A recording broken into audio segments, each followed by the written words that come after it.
Hello, everybody. It is an absolute pleasure to be joining you today for this, the 456th episode of Newsflash. We really do appreciate it. On today's show, great news. The Pfizer vaccine has debuted in Britain as the world's first fully tested vaccine. A 9-year-old patient this morning was the first to get it. Margaret Keenan of 90 from Coventry in central England. The first person in global history to get a COVID-19 vaccine. Exciting news. But there are some questions that need to be answered. We'll do our best to give you a sense of perspective about what is the future of the vaccine, what this means for your life here, and the other news about how it'll be applied to the U.S. Expecting some news about that on the 10th. Also, Ken Delaney, an NBC CIA, maybe associate, I guess you could call it. It's travesty still as a job as a journalist. We'll tell you why, and we'll tell you the unfortunate. This kind of displays how the sausage is made, especially in intelligence-based journalism. Finally, David Sedaris, a little bit of controversy to do with him. He demanded the right to fire other people, kind of as a joke. Don't really know exactly what part of it was a joke. It was really unclear because he said it in such a sardonic way. It's very hard to understand. He locked his Twitter account, so I guess we'll never know for sure, right? Anyway, thank you so much for joining us. My name is Spencer Walsh. It's great to be here. It's Newsflash. Hope everybody is hanging in there with the coronavirus crisis. Some sort of holiday plan, some sort of holiday thing to do with your family, because obviously that's very, very important to do at this time. Be around other people. And just to, kind of make your life as normal as it can be when you just feel like we're so far deep into this tunnel. And yeah, the vaccine, with this point, I guess the only real smart tack to take, especially if you live here in the U.S. with the government that we have, is just, we got to wait and see. Like, it ain't over till it's over. The pandemic ain't over till it's over. It could be screwed up any which number of ways.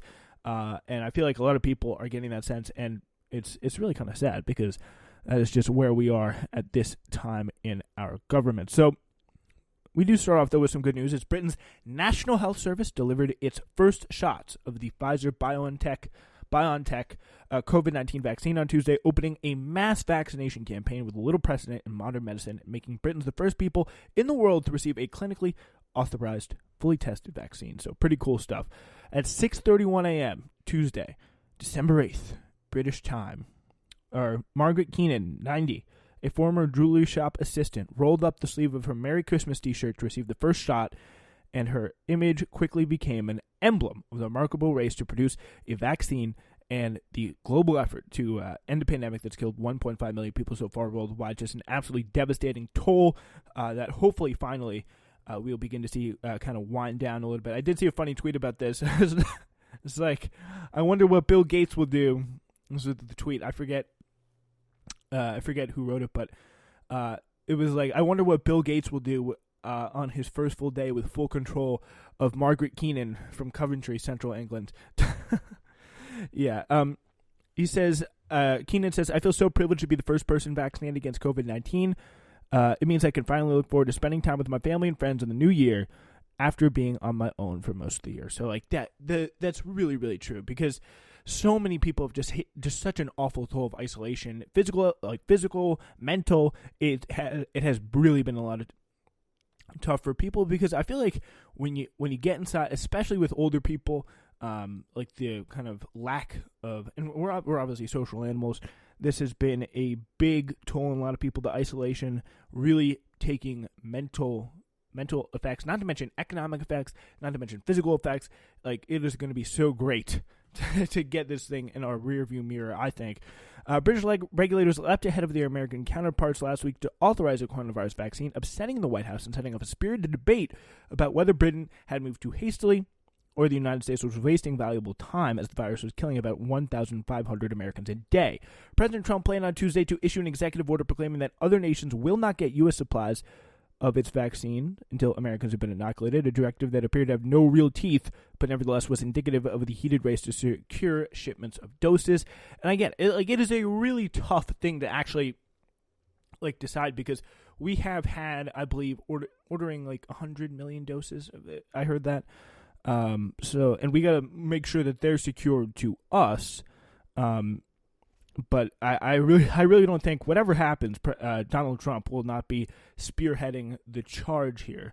For the people receiving vaccinations in Britain, among them doctors and nurses who have fortified the country's national health service this year, the shots were an early glimpse at post-pandemic life. And this is really just a great, this is really why I think so many other things and so many kind of competent, so many other countries have done this so much more competent than us. And the way we have seen it, I mean, Britain certainly hasn't done a good job, but we, especially in terms of preventing deaths, they've actually managed to keep a little bit of a better hold on our economy, their economy.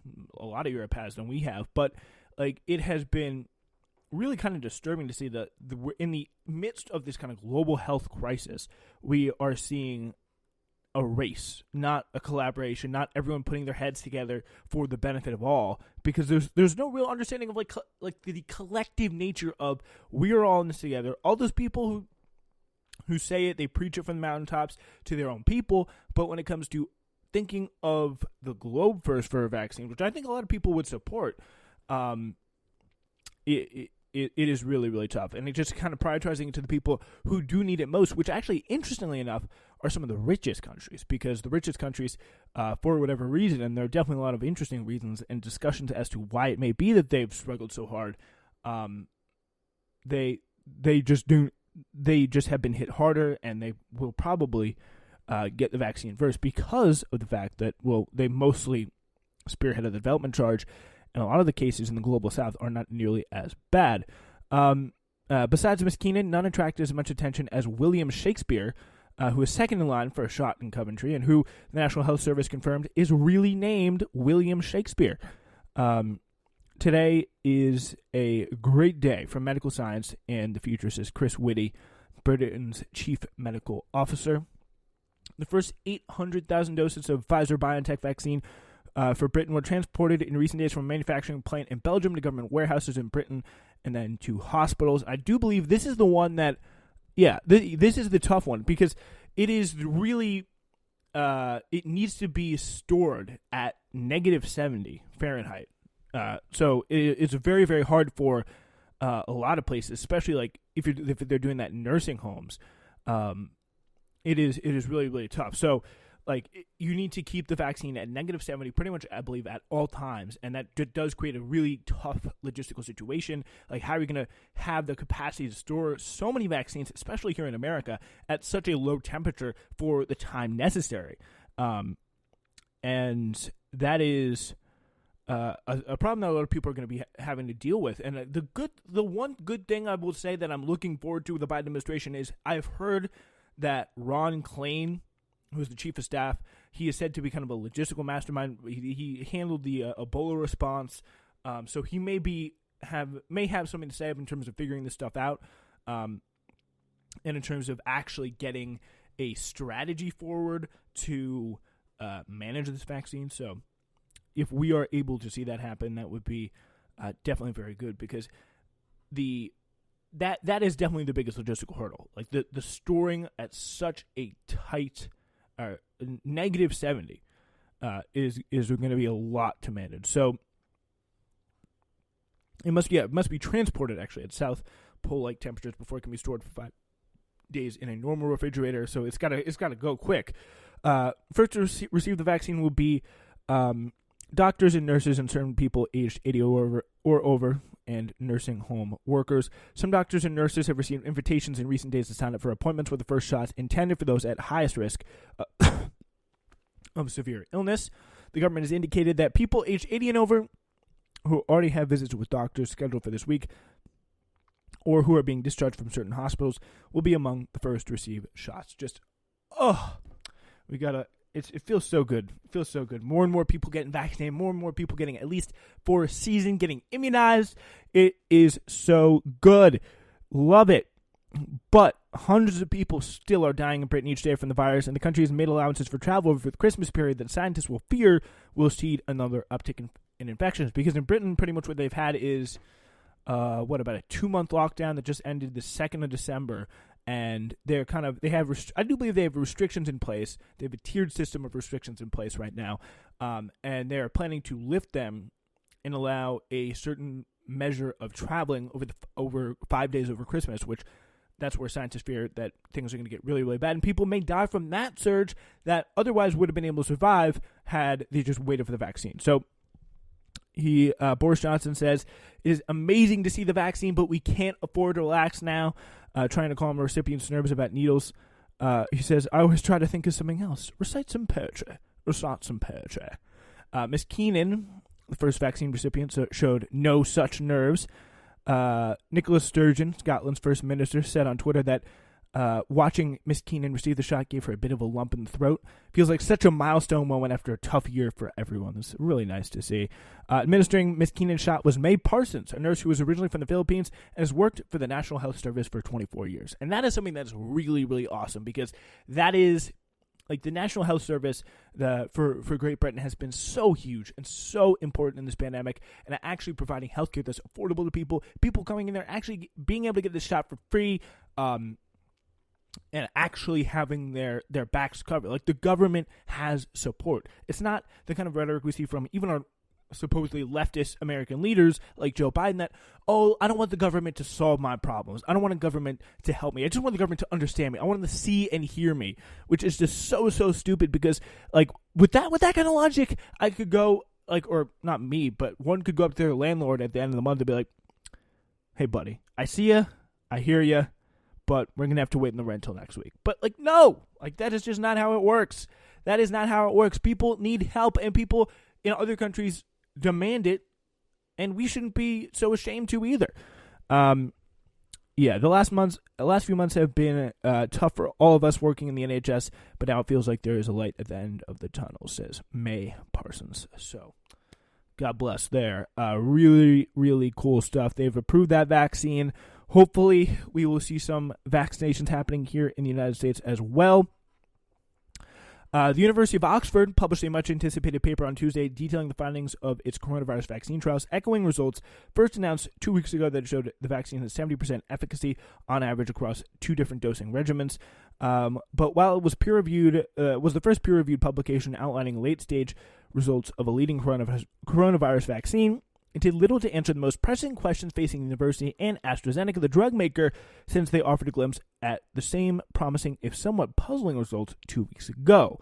Among nearly 8,900 participants who received the 2 full doses of the vaccine had 62% efficacy, but after a manufacturing mistake affected the concentration of viral particles in the vaccine, 2,741 participants were given half dose of the vaccine, followed a month later by the full dose, and in that smaller group of participants, the vaccine had 90% efficacy. So they made a mistake, apparently, in the original set that caused it to have 62% efficacy, and now we have 90% efficacy. So the Oxford scientists said in the paper published in The Lancet, a British medical journal, that further work is needed to determine the mechanism of the increased efficacy. So they got to actually make sure that it's 90% when they actually put the particles in the vaccine or whatever the way they want it to. That is very, very important to say and to highlight there. But yeah, so the results combined in data from a trial in Brazil with a trial in Britain. In the British trial, the researchers asked participants to swab their noses and throats weekly to test for asymptomatic infections, a way of determining whether the vaccine could protect not only against disease, but also against transmission. The vaccine appeared to have been more effective in protecting against asymptomatic infections in the low-dose, high-dose regimen, but the numbers were so small that it was difficult to be sure. The researchers wrote in the paper that the results provide some hope that COVID-19 vaccines might be able to interrupt some asymptomatic transmission, though they said that more data is needed to confirm. So, yeah.